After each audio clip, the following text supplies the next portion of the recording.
story where several roads across KZN are closed due to heavy rains and floods. The Umlazi township is inaccessible. Mop-up operations are underway, but it's going to be a long, tough slog. Our reporter Lethiwe Mdluli joins us now with more details to this. Lethiwe, a very good morning to you. Just paint us the picture in terms of exactly what is currently happening where you're at.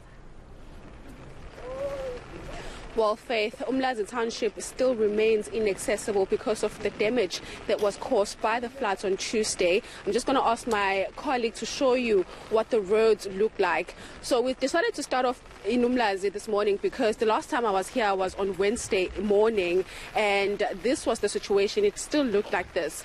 These are the two major routes. It's an entrance and an exit route in Umlazi, and of course it has been washed away by the floods. And the major contributing factor to this was that the Umlazi River was overflooded on Tuesday because of the rains, and it then washed away these two major roads. Because of this, majority of the township is inaccessible, and unfortunately residents have not been able to move around. Fortunately enough, the N2, which is also situated near this township, has been reopened, but unfortunately that route is being used by a lot of places that are situated near Umlazi township, including Umgababa, Mdluli, and other areas that are situated in the southern parts of Durban. See, what you're seeing right now are the major sinkholes that have been caused by the flooding, and unfortunately it's going to take officials a very long time to assess the situation first and then start working. And unfortunately, as you can see, it's raining in Durban, which means that those major cleanup operations that the officials had planned have to be on hold for now because of the rain. We are expecting the rain to last until Monday. So for those people who are living in Umlazi, which is over 1 million people, they have to now walk across this bridge, which is also unsafe to reach other parts of Durban. As you can see, those two gentlemen right now who are walking, they are walking in a part of the bridge that was broken down, but they have to get to work, and unfortunately this is the only way they can reach other parts of Durban. You know, as you're showing us those visual images, Lethiwe, it just makes one wonder exactly how dangerous it is for one to be crossing, going to the various places of work.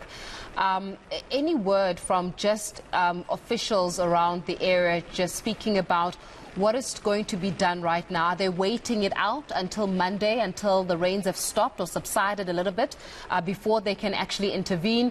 Do we see any officials planning on coming to Umlazi as well as surrounding areas just to give some kind of aid?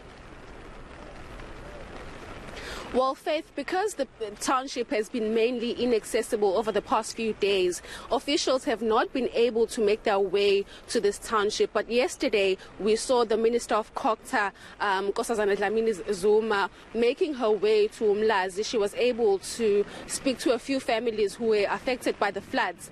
But we haven't seen many officials making their way to this part of town because of the inaccessibility of this township. And another issue that I should touch on is the fact that majority of this township does not have water. A lot of residents have been without water since Tuesday, and that is because the major pipes around Durban have been affected by the rains. The officials have been saying over time that they are working in fixing those broken down pipes. The other issue is that water tankers are not able to access this town easily because of the roads being washed away. So there are various issues.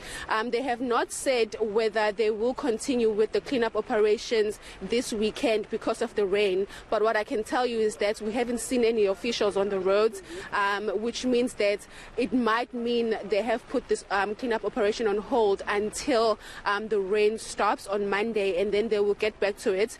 But what they have done over the past few days is that you can see the sand on this road here. It was not here on Wednesday when I was reporting on this issue, and they have tried to make a safer walkable path for these residents who are trying to reach other parts. If you need water, this is the area that you use to go and get a taxi that will lead you to town. So I think what they are trying to do right now is just to create safer options for residents who are walking on foot, because public transport is another issue here. We haven't seen taxis operating because the road has been washed away. The Durban officials have also said that buses, municipal transport buses were not able to operate in the last 4 days because of the roads being washed away. We know that services have been operating in other areas of the city, but Umlazi unfortunately still remains inaccessible, so there is no public transport at the moment. Lethiwe, do we know if there's power supply? You're saying there's no water. That's bad enough. Is there electricity? Well, Faith, some parts of Umlazi do not have electricity. I know for myself, I did not have electricity for the past 2 days, but it was restored on Thursday night.